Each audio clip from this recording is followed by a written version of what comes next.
Welcome back, everybody. It's my pleasure to introduce Victoria Tantlinger. She is with the Aaron Intermediate Unit, and she will be leading us through the panel of admission representatives this morning. So, Victoria. I am, like Dr. Matson said, Victoria Tantlinger. I am with Aaron Intermediate Unit, Center for Education. I want to start off by thanking our panelists. You guys are awesome. So you will be making such an impact to our community by being a part of this program. Going to a four-year college may not be an option for some of our students. So a tech school, military, or working straight out of high school is an option for some, and even community college. So we want to show that there are options to our students and parents. So, by doing this program and collaborating with IUP, this is a great way to show that. And so, yeah, thank you guys for being here. So we will go ahead and get started here. Give me 1 second here to get me organized. It's all went crazy. So we will go ahead and start by having you guys just introduce yourself. And if Carrie, you would like to go ahead and kick us off, that'd be great. Sure. Hi, everyone. My name is Carrie Nolan-Robson. I serve as the business community liaison and the internship coordinator for Pittsburgh Job Corps. I have been working here for the last 5 years, but many of my skill sets have transferred to Job Corps. My past work includes being an educator from pre-K to adulthood instruction. I was a local elected official. I was a choreographer at one point in time in my life, and also served as a therapeutic support specialist. My educational background comes from the University of Pittsburgh, where I received a Bachelor of Science degree in psychology and also a Master's of Education in elementary ed. So it is my pleasure to be here with you today. I wanted to give you a little bit of background on Job Corps and what it is. So we are an education and training program that serves youth ages 16 to 24. And we both have two pathways, a community college pathway for those who choose to take that route. And we're also very heavy on our skilled trades. We offer 11 different trades in 4 different industries here at the center that's located in the Highland Park area of Pittsburgh. And we represent the counties, 11 counties that are surrounding Allegheny County. So we have students that come from all of those different counties. So we are blessed to be asked to present here today to let people know about our little hidden secret that's been here for 50 years. And one thing that's great about our program is it is a no-cost program. Students can enroll in our program for up to 2 years, and there is no debt that they will incur because it is a federally funded program and it's backed by the federal government. Great. Thank you so much. Shawn? Okay, good morning, everyone. Hope everyone is doing well. My name is Shawn Jones, one of the Associate Directors of Admissions here at IUP. A little bit of background information about myself. I'm an alum of IUP. I'm originally from New Orleans, which I think a lot of times shock people. It's like, how did you learn about IUP? I believe part of it was fate. I did meet my wife up here. Been up here for over 22 years now. So actually, I've lived in Indiana, Pennsylvania longer than I've lived in New Orleans. So that's a little bit more information about myself. Originally, I attended Talladega College. I actually came up to IUP for graduate school and worked here for a longer period of time. My current travel territory, I have traveled throughout the state of Pennsylvania. Right now, my focus is primarily the suburbs of Philadelphia, as well as Allegheny County, and a little bit of out of state. Quick overview of IUP. We are one of the 14 state-owned schools. We have over 9,000 students who attend IUP, which makes us one of the largest universities in the state. Of those 9,000 students, approximately 7,000 are undergraduate students, a little bit over 2,000 are graduate students pursuing either a master's degree or a PhD. Our students come from around the world, representing 50 countries, 46 different states. 6% of our students are students from out of state, primarily Virginia and Maryland.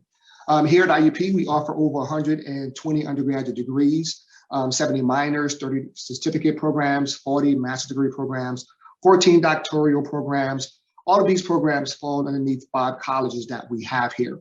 Most popular programs, you're looking at education, criminology, communication media, pre-law, pre-med, nursing, psychology, and anything that deals with business. Some of our more unique programs are speech and language pathology, interior design, environmental health. Whatever a student's career goals may be, students will have the opportunity to create their own path, whether it is double majoring or majoring and minoring.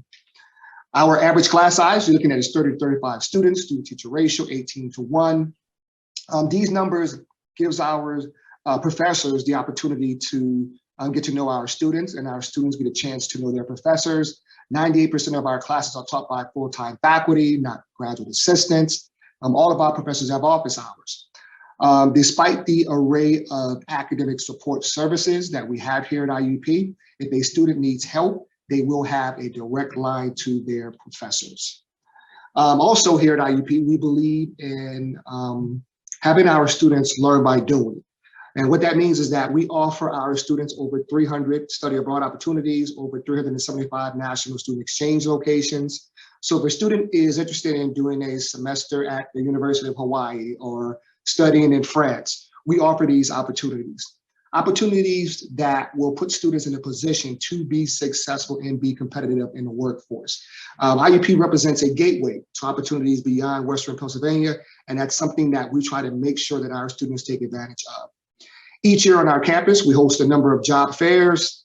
This provides our students with the opportunity to network, to apply for both internship opportunities as well as full-time employments.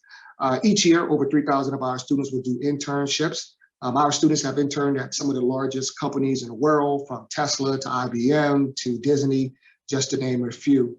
It's important to us that students, once again, take advantage of these opportunities, because I think that we all recognize that in today's economy, a degree by itself will not guarantee you a job. So what a student learns outside of the classroom is equally important.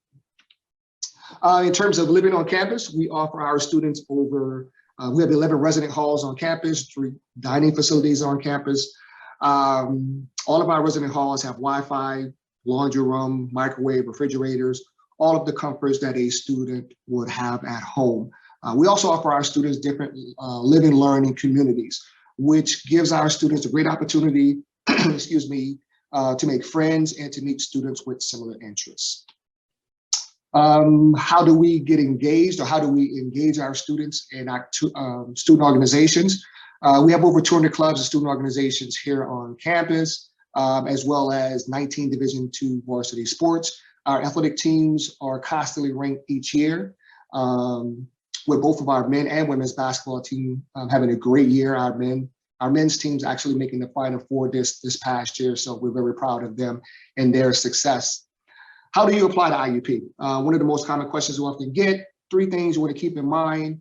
One is we're on a rolling admissions basis, so we don't have a deadline. 2, we do not have an application fee. And 3, we are test optional. Letters of recommendations and essays, they're optional, but if a student has it and they want to send it in, they're more than welcome to do so. Once we have all of the information, it usually takes us about 2 weeks to make a decision. In terms of financing the students' education here at IUP, we encourage all students to fill out the FAFSA form, which is the free application for federal student aid. Each year, we award over $9 million in scholarship money. 76% of our students receive financial aid. Because cost is important, I'm pretty sure many of you all have heard that we have established or created a new tuition affordability plan, which will be saving our students, particularly the incoming students, starting this fall of 2022, nearly 20%. On their tuition costs. So that's something that we're very proud of, and we will continue to look at other avenues to save our students money as well. With that being said, that is pretty much a quick overview of IUP. Thank you guys very much. If you want more information, you can certainly visit us online as well. Thank you very much. Thanks, Mr. Jones. Yeah, I really liked your story about how you got here. That's awesome. It's really sweet. Yeah. Thank you. All right, cool. Thank you. Staff Sergeant, Mr. Reidmiller. My name is Staff Sergeant Reidmiller. I'm the National Guard liaison here at IUP's Military Science Program. I've been in Indiana County now for approximately 12 years. So before I took this assignment with the National Guard to come here to IUP, I'm actually the state game warden for Indiana County. That's my normal life. So when I got the opportunity to come here and kind of help with ROTC, I kind of jumped at it. And so what we do here is, as the last presenter just talked about, college degree alone doesn't guarantee success. So what we like to do is we say we mold America's future leaders, and we kind of add something to that degree on top of helping students pay for school. I think it's one of the biggest reasons students want to come and talk to us. There's several routes and options available for students to, regardless of what their path is. Most of our cadets, when they get to that point, their tuition is going to be covered here at IUP, as well as a lot of our cadets, their room and board is also covered. We have a lot of scholarships, and we reach out and try to touch base with those students that are coming in, but it's always nice when they can hear about it other ways and they can come talk to us. Aside from just the four-year college, we also have paths available for students that are going to go the trade route, are going to go to the tech schools, stuff like that. So the biggest thing with us is we need to get you to graduate from whatever school you're going to. So we're a little bit of a different path than when people think of the traditional military. We're not trying to pull you out of school. We need you to graduate school. So we kind of work hand in hand with IUP in that sense. And when students come to our program, they're getting, about 6 or 7 parents that are going to be watching their grades every day. There's certain requirements to stay into the program, and we make sure our students are meeting those requirements to stay in the program because we need them to graduate. The way our program works is their actual military service doesn't start until they graduate college. Our students are going to have the option to go into full-time military service or part-time military service. A lot of our students, they think they want to go full-time and they get a job offer in their senior year and they decide part-time's better for them. So we really want to work with our students, make sure we're fitting into their lives, helping to grow and mold them and their experience here at IUP. Just be another support system while the students are here. That's a big thing. We've noticed our graduation rates are extremely high with our program compared to traditional on-campus students who aren't just involved in the program. So big thing for us, like I said, getting the students graduated and graduated debt-free. That's our primary goal here at the Military Sciences Program. Good thing about the program is you do not have to commit to the military for your first 2 years of the program. You can take the program and try it out. It's simply a class that fits into your schedule. It fulfills your health and wellness credit. So every IUP student coming through has to get a health and wellness credit. They can take that through us. If they decide they like the program and they want to continue, we have that option that they can keep carrying on and get their school paid for, or they can just walk away and they have their health and wellness credit fulfilled. So we're not the recruiters that our students see in high school all the time. We're very much we need you to graduate college. Cool. May I ask a question, because I know some may have this question. Can you explain a little bit about the National Guard and how it is a little bit different than maybe the Marines, the Air Force, and so on? Yeah, absolutely. So the National Guard, so we are, the ROTC program, we work in conjunction with the Army National Guard. That's where I came from, to come here to support the program. It's an option the students have. The National Guard essentially is a state organization and a federal organization. We wear 2 different hats. So when the state needs us, stuff like snowstorms, civil unrest, tornadoes, whatever the case may be, basically anytime our civic agencies can't fulfill whatever they need done, they need additional help, the National Guard will come in here in the state level. We also, we can be federally activated when the federal government needs it. So the big thing with us, our slogan, our motto is live here, serve here. So we're the branch that, we're going to keep people generally around where they live. We need people who are involved in their communities, who want to stay in their communities, who want to help their communities when their communities need them. Okay, great. And I also wanted to ask about this. You're a state game warden, correct? Yes, I am. Okay, so I know students might ask about this as well. So how would that training go about? So if students are interested in being a state game warden, can you tell us a little about that training? Yeah, so that is a year-long training in Harrisburg. It's our academy is a year-long. We do a 6-month police academy and then a 6-month, like essentially a biology. It's essentially like getting your associate's degree in criminal justice and then your associate's degree in biology, the course load. So within that year, you're going to spend a lot of time in the classroom, but we need to be able to function as police officers. In the state of PA, game wardens have full police authority. So they do, all the DUIs and regular arrests that a normal police officer would. Then they also need to tell you, all 150 species of Tweety birds in your front yard that you see.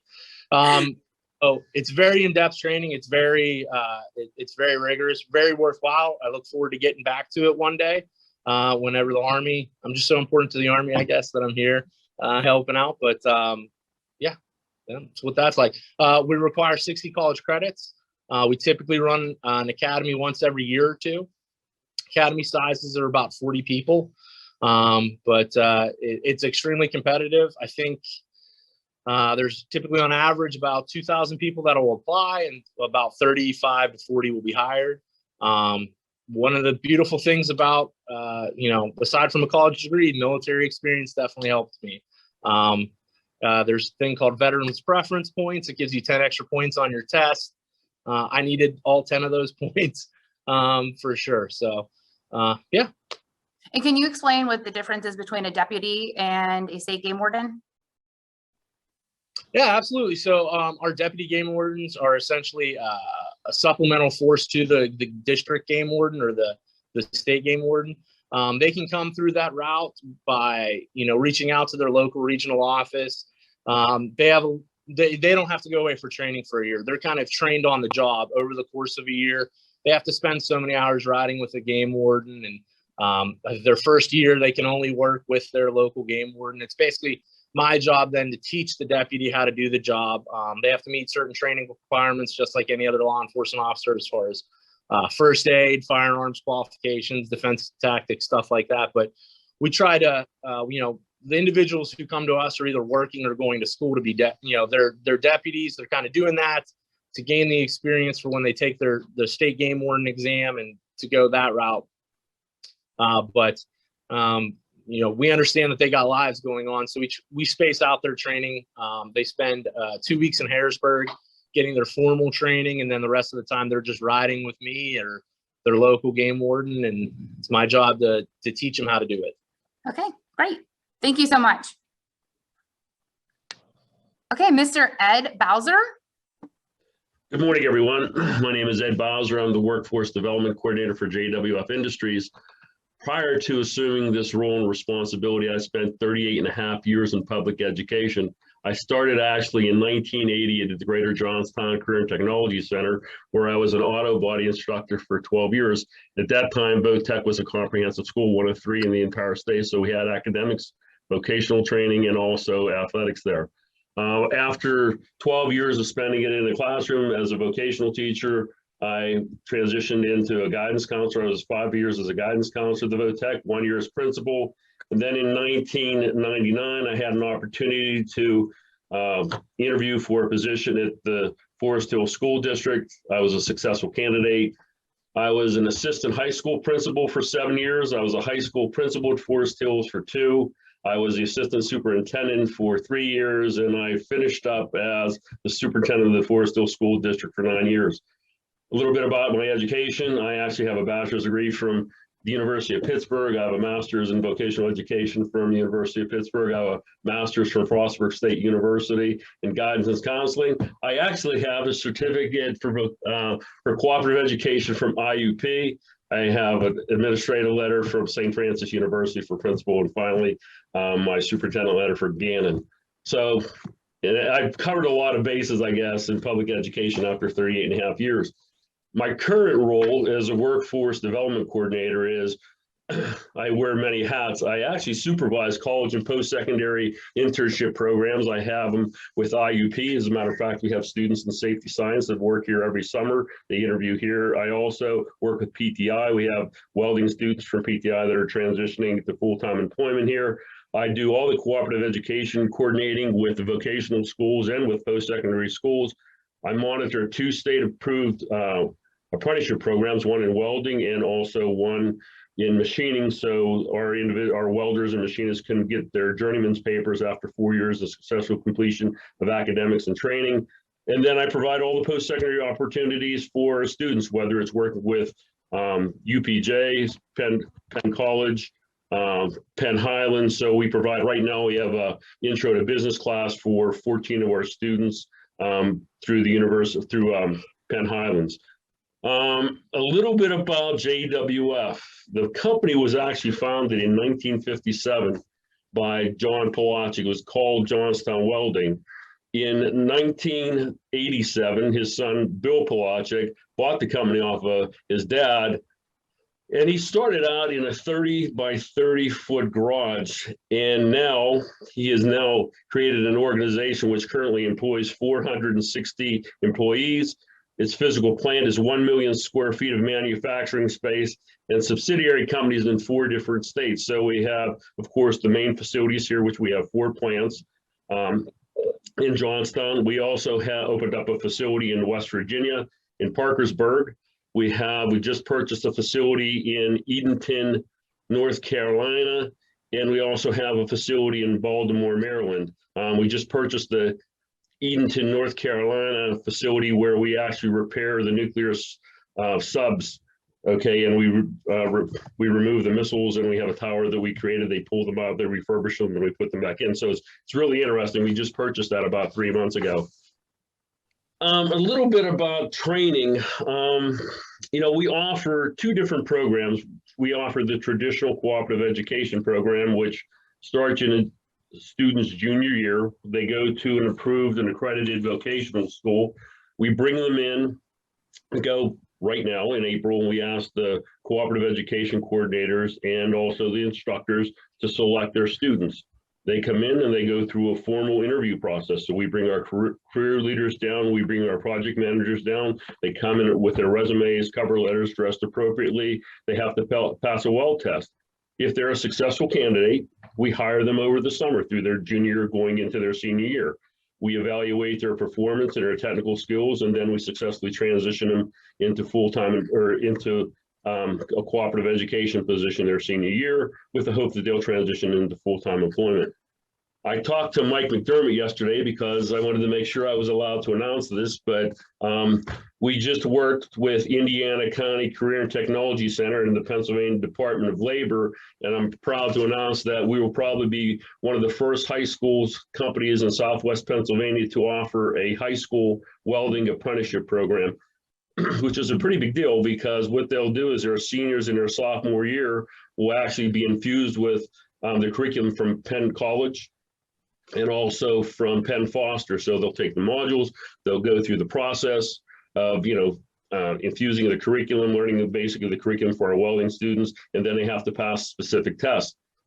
The key about that is not only will they have gainful employment after graduation, but they'll also have a step above anyone else coming into the welding area in production level, and they'll also start at $20 an hour versus $15 or $16 an hour. So those are 2 opportunities for our high school students I think are available to them. As far as what I'd like parents to know, I think I have a little bit more of a global perspective coming from a vocational school and an academic traditional school in that, and I have 3 children that are all graduated from university. One has a master's degree in speech and language pathology, another one's a doctor, another one's an RN. So I truly believe in colleges and universities, but I also think that parents have a misconception about vocational education. There is such a tremendous need for carpenters and welders and machinists. Right now, we're looking to hire 35 welders, 15 machinists, and 10 assemblers. And I think parents overlook that. They have this misconception that, their son or daughter does not go into vocational education because they can't have a life-sustaining job upon graduation. I think that's a misnomer. So I think talking to parents, I think they need to do their due diligence. I truly believe that. They need to look at what their son or daughter's career aspiration is. They need to explore the different educational opportunities and post-secondary trainings that are available. And they need to basically, find a position where their son or daughter truly enjoys. I really believe, and I used to have a quote above my door when I was a guidance counselor: find a job you'll love and you'll never work a day in your life. So, that being said, I think, my advice to parents and to children, students are, explore your options. If you have an opportunity, job shadow, go out and actually see what that particular profession does, and then make your decisions about your future. It's one of the biggest decisions you're going to make in your life. And it's going to change. It's a global economy, so it's going to change. As far as what we offer, as far as costs associated with training, Mr. Polachek, okay, believes in education and furthering your position here. He pays up to $5,200 per year for every individual. So whether you're going to a college or a university and going through, participating in a 3-credit class, or we're doing training with a company, another provider, we pay for everything. So for example, the introduction to business class is currently being offered. Bill pays for it up front, including textbooks and tuitions. And they have to, of course, accrue a B or better, but he pays for everything. And I mean everything. Last question I think I have: how do you offer, how can you enroll in one of our programs, or you just apply online, or you can give our HR department a call? So I want to take this opportunity to personally thank you. If you have any questions for me, I'll certainly try to answer them. Thank you, Mr. Bowser. That's awesome. That's great news about that opportunity.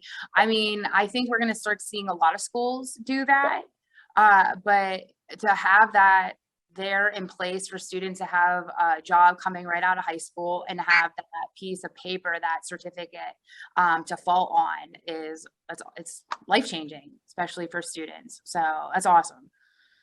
Next I have Miss Ashlea Kessler. Hi, good morning. My name is Ashlea Kessler. I'm the Associate Director of Business Development with Triangle Tech. So thank you guys for having us on today. So a little bit about Triangle Tech. Oh, can you guys hear me okay? Yeah. Okay, sorry. And I apologize if my camera angle's weird. They just worked on my computer the other day, and so if I seem a little below, that's the issue. But a little bit about Triangle Tech, if you guys haven't heard of us before. We're a post-secondary trade school, and we offer associate degrees. They're 16-month in length, and they're actually called an Associate's in Specialized Technology degree. So we actually have 6 locations throughout the state of Pennsylvania. I think for most people out your way, we have a school in Greensburg. We also have a school in DuBois. Those are probably going to be the 2 locations you guys would be looking into. But we also have schools in Pittsburgh, Sunbury, Bethlehem, and we actually opened up a Chambersburg location. That's our newest location that we opened up back in October of 2019. So we're still growing. We're still expanding as a school. We do focus more on the skilled trades. We have 5 associate degree programs in CAD with additive manufacturing and 3D printing, maintenance electricity, carpentry and construction, refrigeration, heating, ventilation, air conditioning, and welding and fabrication. We also launched last year a new 8-month diploma program for industrial and structural welding as well. So something a little bit shorter. If a 16-month program isn't going to work out for you for reasons A, B, C, D, E, an 8-month program might be a nice place to go. So definitely, as you heard, skilled trades, these careers are really high in demand right now.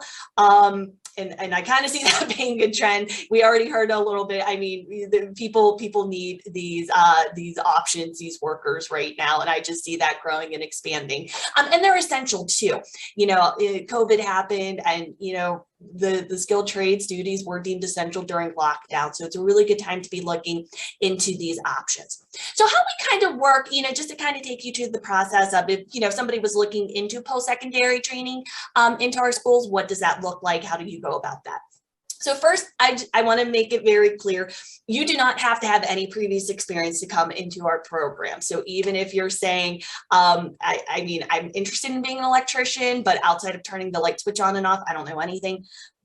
We start from the beginning. So we like for people, come in, take a tour of the school, and you guys are hearing from a lot of options today. So definitely really good opportunities to explore everything that's out there. But you can come in, take a tour of our school. We even have opportunities for if anybody wants to come in and actually sit in on our classes to do a class audit, we can definitely make arrangements for that. So you'll see as you go through the school, we have smaller classes. We'd like to keep classes to about 25 students or less. So it's a really nice student teacher ratio. Nobody's getting lost in the shuffle. Our class days run 8 to 2:30 Monday through Friday. So very similar to what the high school schedule is. They'll see too, as they learn about the program, one of the reasons we can actually do our programs in the shorter time frame, but it's still that associate's degree, is because the curriculum is designed, of course, for a lot of time spent working with your hands and being in the labs, but theory classes all pertain to what they'll be using in the field. So we don't have too many gen eds. We have math classes, an intro to computers class. There's a job communications class somebody will take as they're preparing to graduate, but they're not really taking, the intro to art histories or philosophy classes or electives. And I think a lot of our students do like that aspect of our curriculum because they like working with their hands. We do have financial aid. So we have individual appointments. I know this is always a big conversation. How do we pay for things? And it's really nice because somebody will actually sit down with one of our financial aid advisors, and they're going to help the student and their families complete the FAFSA form to see about eligible, grants and loans, financial eligibility that way. We discuss scholarship opportunities. We do have a lot of options available. We also do have articulation agreements with ICTC. So if somebody is coming in, I know I mentioned at the beginning, people can come in with absolutely no experience. But if somebody's like, hey, I've taken welding classes already, or I'm already in HVAC, we do have articulations with those programs. So some of those credits could transfer into our program as well. I do want to mention very quickly as far as the programs, I know we have the two locations, Greensburg and Du Bois. The only program that won't be able to be found at either of those locations is our carpentry program. You would have to probably look into our Pittsburgh school for that. So I just wanted to make you aware. So we have 3 start times to choose from. So if somebody's a high school senior, they can start with us in June. We have another semester that starts in October and one in February. So, depending on when they're ready to make decisions, we have a semester that's right around the corner. And the last thing I just kind of want to discuss as far as some of our services before I'm sure there'll be questions. We do have job placement assistance. Again, it's all about being employed at the end of the day. All of our students do have career advisors on site that really work with our students throughout their time. They'll take field trips to companies. A lot of employers, they can come in and do presentations for our students, but as they're preparing to graduate, that's when somebody's going to get to know, hey, what are you interested in doing? If you're coming through the electric program, maybe you want to go into the industrial side. Our programs really give a student an overview of the entirety of the field. So they're not just necessarily learning one skill, they're really kind of getting an overview of the field. So if they want to specialize in one area, if there's a certain company they want to work for, if they want to relocate, I know the goal is to keep everybody, local, but if somebody's like, guys, it snowed this week and it's almost April, I don't want to deal with this. I want to be living in the South. Our career advisors have a lot of connections. They can send resumes directly to them. A lot of companies are calling us up when they're looking to hire. And this is a continual service as well. So this is not a one-time, we help you upon graduation. Graduates can come back to us at any point, whether they graduated last year, whether they graduated in the 90s, they can come back to us for assistance. So that's a little bit about Triangle Tech. And certainly I know we have a couple more, I think, representatives to go through, but looking forward to answering any questions you guys might have about our school and programs. Great, thank you so much. And Ms. Ashlea Lee with Westmoreland County Community College. Hi, everyone. My name is Ashlea Lee. I apologize for being a few minutes late. We actually have our open house a little bit later today, so it's a little bit crazy here, but it's a good crazy. A little bit about me. I am from the Greensburg area, born and raised. I have a background previously working teaching preschool, mental health, that kind of background in recruitment, then eventually for Girl Scouts Western Pennsylvania, and I am now the coordinator of admissions at Westmoreland County Community College.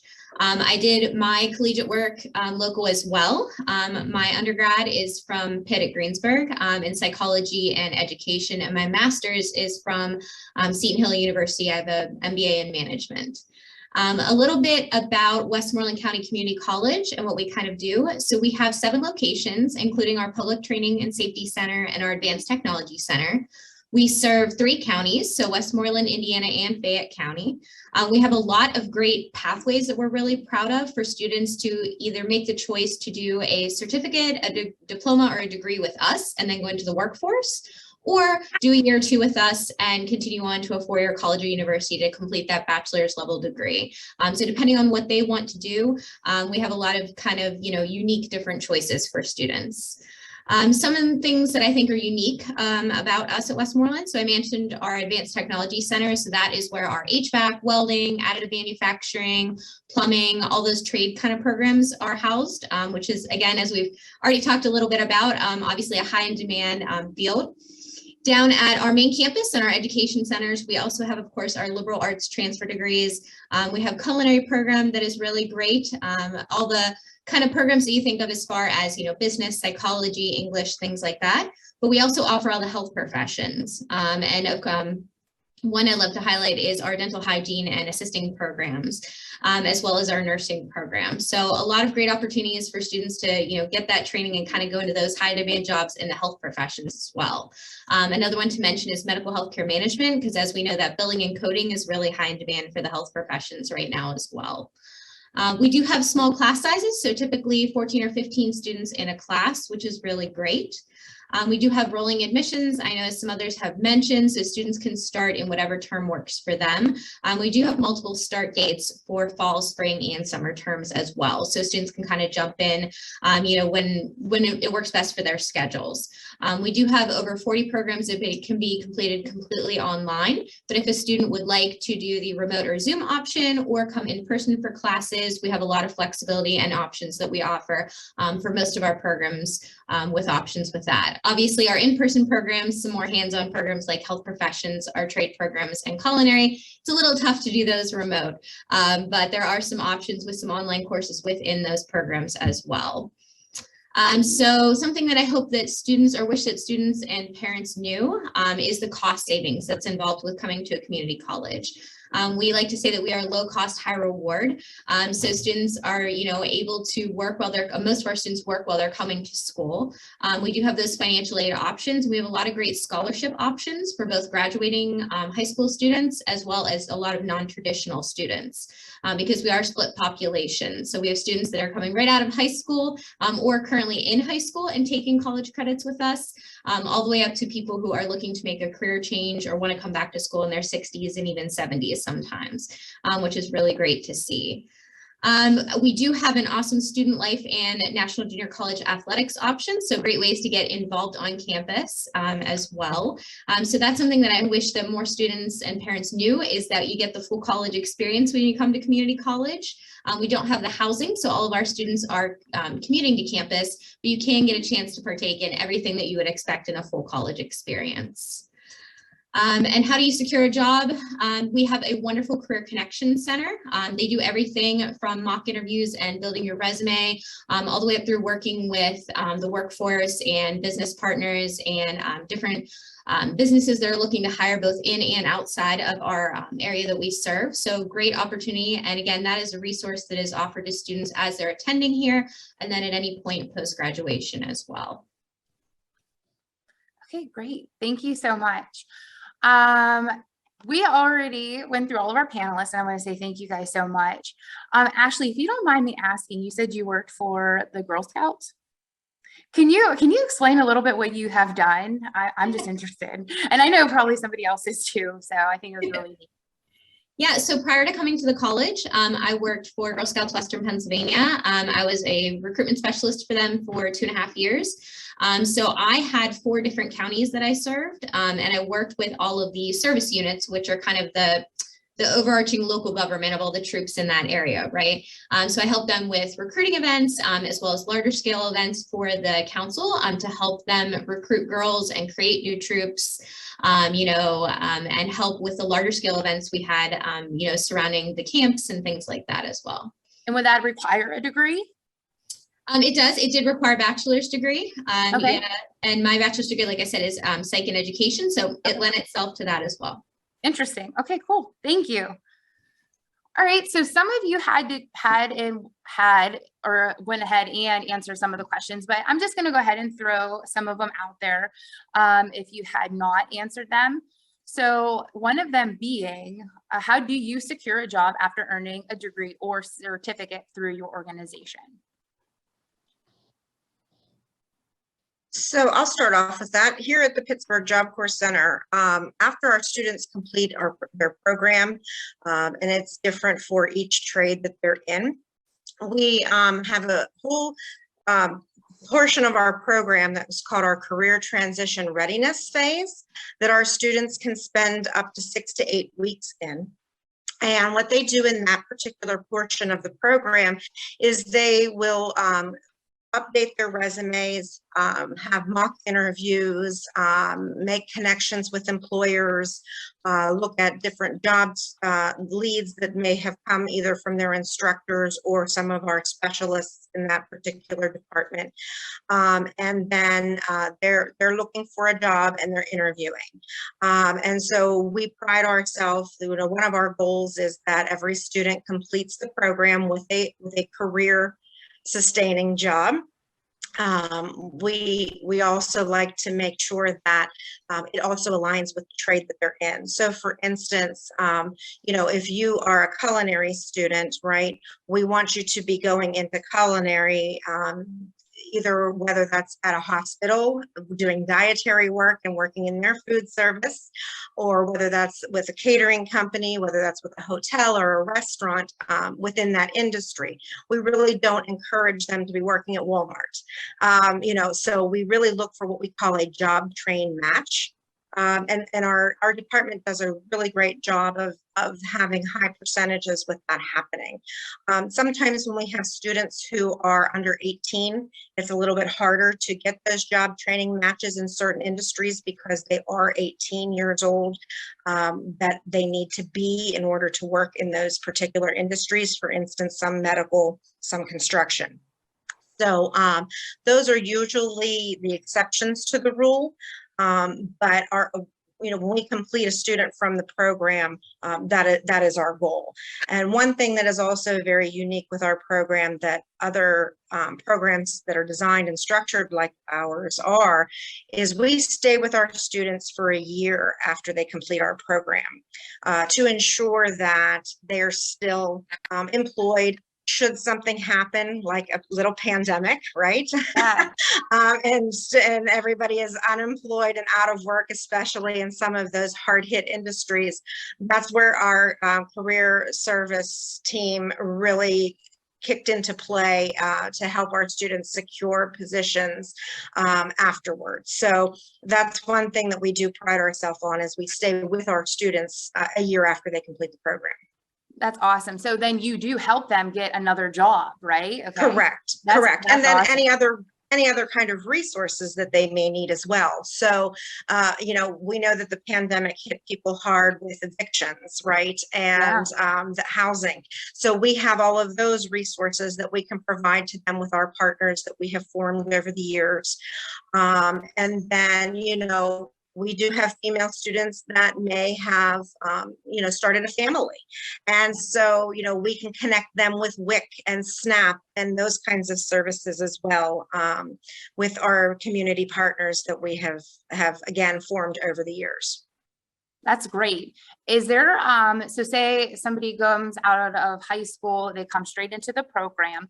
Are they able to stay in that program, get a certificate? Are they able to have another certificate? Yes. Keep adding on another? Yes. Yes, awesome. I'm so Okay. glad you asked that question because with Job Corps, you can be in our program for up to 2 years, and that can be either consecutively or you can come back as long as you're within that 16 to 24 age range. So we've had several students who will go on our career pathways, especially in our medical fields, and will gain, actually, sometimes they'll do 3 things because they'll complete a certificate with our nurse aid training program. And then they'll also complete a certificate in our certified medical assistant program. And then they'll go on to our community colleges that we're linked with for a nursing degree. So it all can all be intertwined, and we're just here to set up students for success. And again, all of that is no cost. So they come out debt free after 2 years. And if they do take that college route, we can extend when they're in the college program so that they can complete the program. So if they're here for 2.5 years, we can ask for an extension on a case-by-case basis. Okay, that's great. That's good to know. Yeah. Okay. Yeah. All right. Is there anything else you would like to maybe add more about Job Corps? Sure. Okay. Sure. So I touched upon when we did our introductions that we have 4 industries that we have with our trades and 11 different trades that we offer. So with that, we have the certified medical assistant and the nurse aid training program. Those are our 2 medical industry clusters that we have. We have a culinary trade for our hospitality industry. We offer security and protective services for our security industry. And then our construction trade is one of our biggest trades that we have. And we are linked with a couple unions as well. So for pre-apprenticeship programs, the first one that we have that's been with us for over 20 plus years is the local IUOE Local 66. We have a heavy equipment operators and a heavy equipment mechanics program that the IUOE instructors teach on site here. So we're very blessed to have that partnership with them. Our newest trade is also a pre-apprenticeship trade. This trade started in August of 2021. It's our cement masonry program. And so we're linked with that union as well. And then we also offer e-help, which is electrician's helper. They start to learn how to become an electrician. And then we also have HVAC. And one of the trades that I really think is a great trade that we have, it's called building construction technology. And with that trade, it's a little bit of everything rolled into one. The goal of that and the purpose of that trade is to be able to maintain a facility. So you get a little bit of landscaping, carpentry work. You do shingling, framing of doors and windows, plumbing, you do get some electrical, some HVAC with that.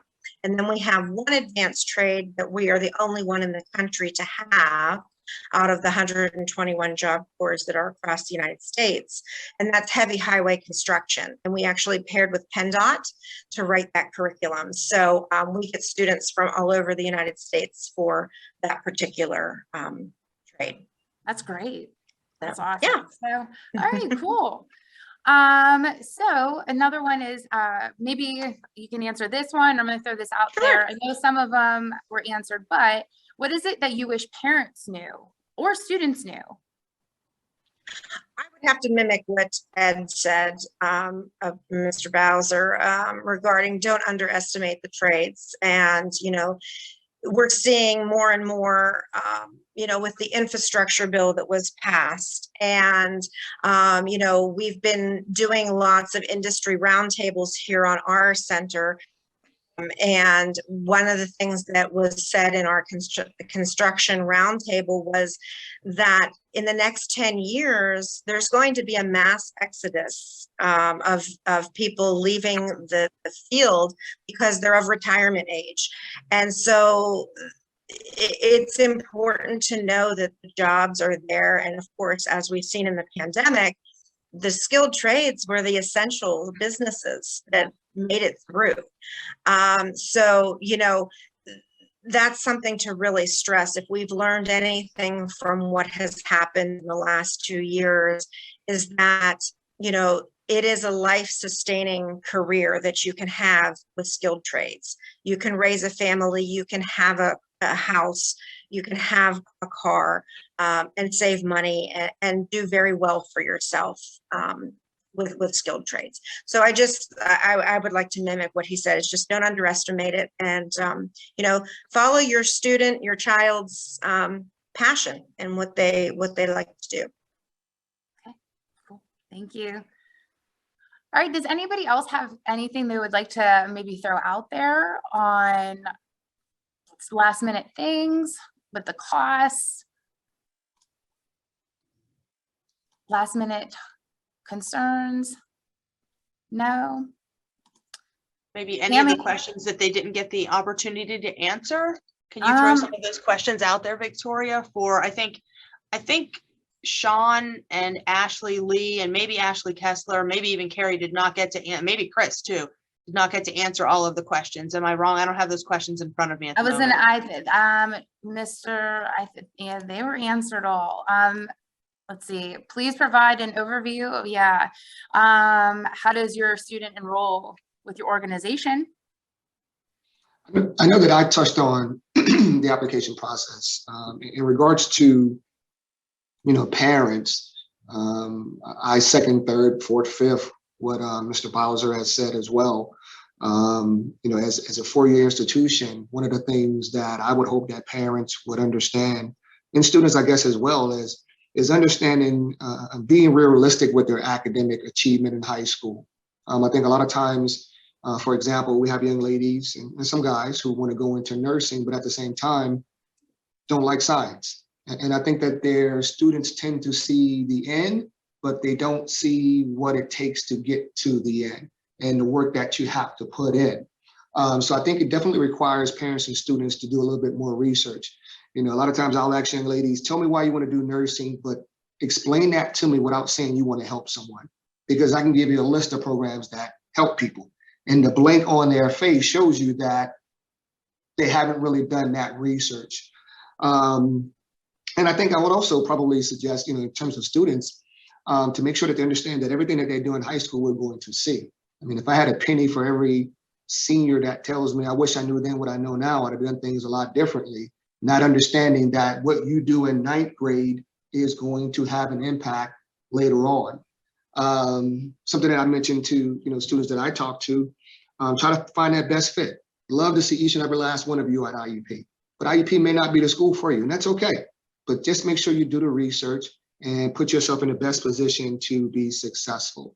In terms of preparing students outside of IUP, obviously, in terms of job placement, I mean, we have a fantastic career and professional developmental center. I'm not just saying that because Dr. Manko is on here and Kelsey as well, but I've known Tammy for for many years. So I know the work that she puts in. I know the compassion that she has for our students and how much she wants to see them be successful. In terms of our career and professional development center, it's not anything that they don't do. Cover letter writing, resumes, mock interviews, job fairs, professional development, relationship building, job, you know, search training, professional attire. It really comes down to the students understanding that that we're here for them, encouraging them to take advantage of the opportunities. I know that Tammy often says, don't wait till you're a senior to start planning and putting yourself in the best position to be successful. So, you know, that's my answer to those questions. And then if I can kind of hop into just going a little into Triangle Tech, you know, enrollment, and if somebody was interested, I know I touched upon it a little bit, but I do kind of want to clarify too, and it sounds similar to what Mr. Jones just said, how we operate. We don't have an online application for Triangle Tech. If you go to our website, you can get more information, but we want the entire admission to essentially take place in person, or we do have virtual admissions appointments as well, if that's preferable to somebody. But it is really a chance. It's not just to give a student and their families tour of the school, but it's the opportunity again, why are you interested in this program? What are your goals? Where do you see yourself in 5 years? And also it allows the opportunity to kind of see, what are maybe some potential obstacles a student could have to either start our program or complete our program, and hopefully address any of those issues during that time as well. So for instance, I know transportation is always a really big factor sometimes where, I don't have a car, or there's only one car for the family, or I don't have a license. What are my options? Well, we actually have carpool lists. So if there's people coming from the area that are okay with taking other students. And again, I always say, I think the best thing why everybody wants to have an admissions appointment regardless of where they go. I know we can all attest to this. There's questions that come up. There's issues that come up. You're not going to be able just to go to a website and find that answer necessarily. So it's really nice, to have that person that they can reach out to kind of see, and also discuss, any other services that might be needed during that time frame as well. And I don't know if I mentioned this, I may have, so I apologize if it's repetitive, but for Triangle Tech, the admissions, they just have to have their high school diploma or a GED. So we don't need SAT scores or ACT scores or minimum GPA, anything along those lines. Okay, good to know. No, that's perfect. And Victoria, I'd like to piggyback on that with what Ashley just mentioned. We do have a website that a student can go on. It's a generic website. It's jobcorps.gov. That's the easiest to give you right now. But what that does is it will ping us here in Pittsburgh, and we have several admissions counselors that will reach out to the individual student to start the admissions process and to talk with them about the program. Okay. So we do have that as well. And with our admissions, we're always on a rolling admission. So we're not a traditional school that you can only enroll in August or January, so we take students every week. Right now, I believe we're going to be bringing in a bunch of students in mid-April. So that's what we're looking to do, but that's always on an ongoing basis. Okay, that's good to know. Thank you. Mm-hmm. I think one thing I'd like to add is I think sometimes when we're young, we have this misconception that when you get your degree, whether it's an associate degree or bachelor's degree, that you're done with learning. And I think that's a misconception. If you have an opportunity, I can tell parents or individuals that graduate, if there's a one-day training, okay, in Excel, you should take advantage of it. If there's a 4-day workshop, okay, you need to grab it. You need to build your resume because, again, as I said before, it's a global economy, and those little training initiatives, okay, that you take advantage of may come in handy down the road when you apply for a position or you want to go and advance yourself. So again, I'm old, and I think every day I learn something new. So I just wanted to tell parents that I used to tell my students that, you're never going to stop learning once you graduate from high school. So. That's true. That's true. And Victoria, if I could just add, I know, as I mentioned, rolling admissions for us as well. Our application is online and it is free. We do require that high school diploma or GED.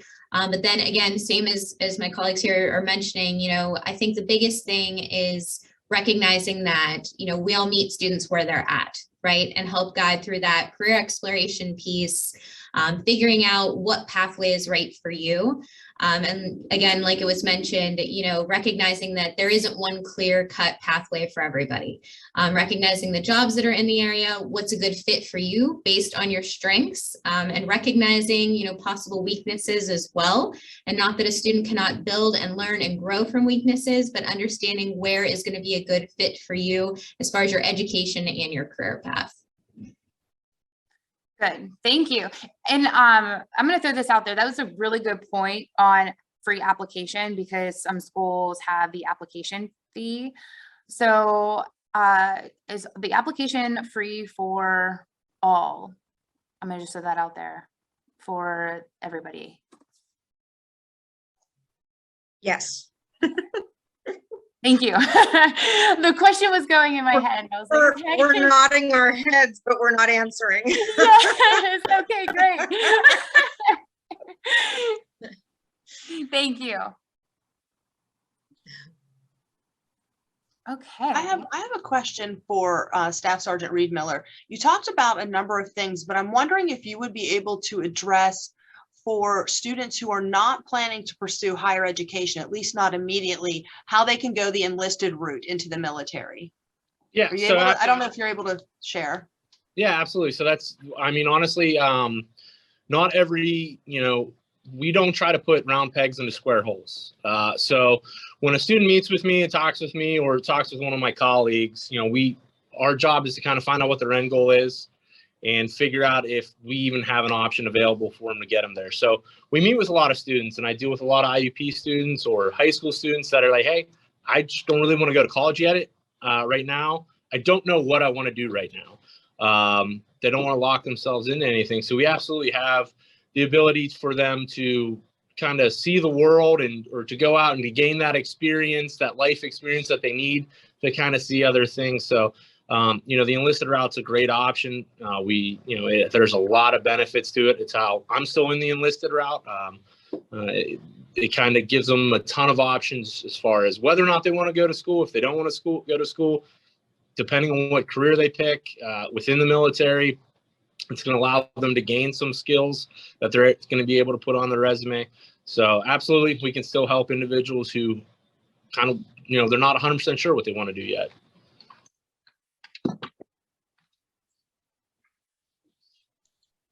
I have another question maybe for all of the panelists to respond to, and that is, what one, I guess, piece of advice would you share with either students or parents or both relative to students choosing or identifying that post-secondary or initial post-secondary education or training or path? And if you can choose to answer or not, but I just thought I would put it out there. I think from my end of things, and I've talked to a lot of parents and I've talked to a lot of students, and sometimes the parents' vision doesn't always meet up with the student's vision. And I tell parents to understand that it's their child's life, and you kind of need to understand that they may not walk down the path that you thought that they were always going to walk down. But keep an open mind through this process. So this is for the parents, keep an open mind, regardless if your student's a 4.0 student, but they really want to weld. That's the path that they want to choose. So realize it's your child's life, not your life. Yeah, just to reiterate that, be open-minded, even if it's not necessarily a career you may not be that familiar with as the parent, but your child is interested in welding or electrician, and you're like, I don't know much about it, or you maybe have a preconceived notion of what the careers are. Just explore all the options with them so they have all the information to make the best decision at the end of the day. I agree. And we tell students, especially our graduating high school students, physically go if you're able to and take that tour and set foot on that campus and see what feels like a good fit. Talk to students that go there. In addition to, finding out about programs, sometimes just, getting that feel and finding that fit is a great opportunity for students. That's something I mimic as well with parents, but the one thing that I do like to market is that because it is of no cost to them, coming to Job Corps is a free exploration, basically, right? And so it's a win-win situation when they can job shadow, find what they like and enroll in it. And if it doesn't work out, we do have that career pathway in the skilled trades, but then in the same breath, we do have our college program with 3 local community colleges that we're linked with. So there's options there as well. So it's kind of the best of both worlds to kind of for the undecided student that's really not sure what they want to do. That's easy for them to do and it's no risk and no cost. So.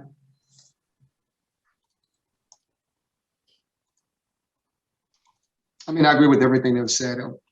The only thing that I would add on it is take advantage of all of the resources. Just read. I know that's a lot of times that's don't have time or students tend to not want to do that. But read and gather as much information as you possibly can. And as I stated earlier, earlier, be realistic with your academic achievement in high school. Sometimes there is a disconnect between what is shown on that high school transcript and what you ultimately would like to achieve. So you have to have some realistic expectations. It's a civilian job. I think one of the things, just in conclusion maybe, is just start early. Don't wait till the start of your senior year. Okay, to start exploring your career aspiration. Go out and job shadow, talk to individuals on the job, talk to friends, talk to relatives who are in a profession, and make sure that it's exactly what you want to do. But again, you want to start that process early. I want to say thank you guys so much again for hanging out with us, answering these questions. Once again, you guys have no idea how much of an impact you're making on our community, on just everything. So thank you guys so much again.